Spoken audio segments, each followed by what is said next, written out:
کہ ہمارے ہاں شاعرانہ جو مبالغہ آمیزی ہے یہ میری گفتگو کا حصہ انہوں نے حذف کر دیا ہے. اور میں نے ایک سنی شاعر بہت بڑے عالم جن کے حوالے سے آج بھی میری تقریر ہوگی خالق جناح ہال میں، مولانا محمد علی جوہر کے ایک شعر کے حوالے سے کہا کہ قتل حسین اصل میں مرگ یزید ہے، اسلام زندہ ہوتا ہے ہر کربلا کے بعد. میں نے کہا بالکل محمل شعر ہے، اسلام مرا ہی نہیں تھا، زندہ ہونے کا کیا سوال. اور اگر کسی درجے میں مزمحل یا زخمی ہوا تھا تو وہ تو رہا، کربلا کے بعد بھی رہا، یزید کی حکومت بھی رہی، بنو امیہ کی حکومت بھی چلی، کوئی تبدیلی تو نہیں آئی. یہ کیا کہہ رہے ہیں؟ اسلام زندہ ہوتا ہے کربلا کے بعد. میں نے کہا اسلام مرا نہیں تھا. جیسے میں نے یہ کہا کہ ملوکیت جو ہے وہ اب شروع نہیں ہوئی، ملوکیت تو 20 برس پہلے شروع ہو چکی تھی حضرت امیر معاویہ کے.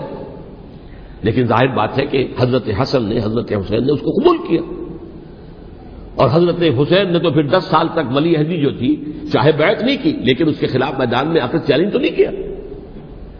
اس اعتبار سے یہ معاملہ جو ہے اسلام زندہ ہوتا ہے کربلا کے بعد، یہ بے تکی بات ہے. ہاں حضرت شاہ اسماعیل شہید رحمۃ اللہ علیہ کی اگر میں تشبیہ کو، تمثیل کو سامنے رکھوں تو اسلام کی عمارت 6 منزلہ ہے، 6ٹھی منزل ٹاپ کی وہ گر گئی، 5 منزلیں انٹیکٹ تھیں، اسلام مرا نہیں تھا.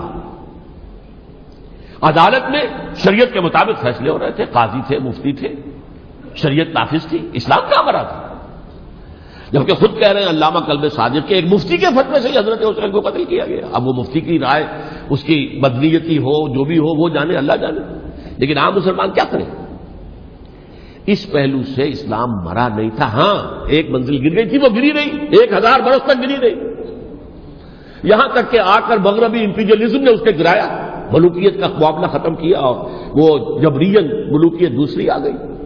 ورنہ وہی بادشاہی چلی ہے، بلکہ دور بنو امیہ میں وہ بادشاہی پوری طرح اس نے بالوں پر نہیں نکالے تھے، اصل باروں پل تو اس نے نکالے ہیں دور بنو عباس میں آ کر. اور پھر سلاطین جو ہے ترک، جو ترک خلفاء ہے، ان کا بھی بادشاہت تھی اور کیا تھا، وہ خلافت تو نہیں تھی. تو یہ تو اسلام میں جو بھی نقص واقع ہو گیا تھا، کبھی واقع ہو گئی تھی، وہ جو کی تو برقرار رہی. اس کو بھی تسلیم کیا. میں اللہ کا شکر ادا کر کے کہتا ہوں کہ دونوں حضرات، دونوں شیعہ دانشور اور بڑی اعلیٰ سطح کے جو شیعہ عالم تھے، انہوں نے اس بات کو تسلیم کیا اور میری اس بات کو چیلنج نہیں کیا.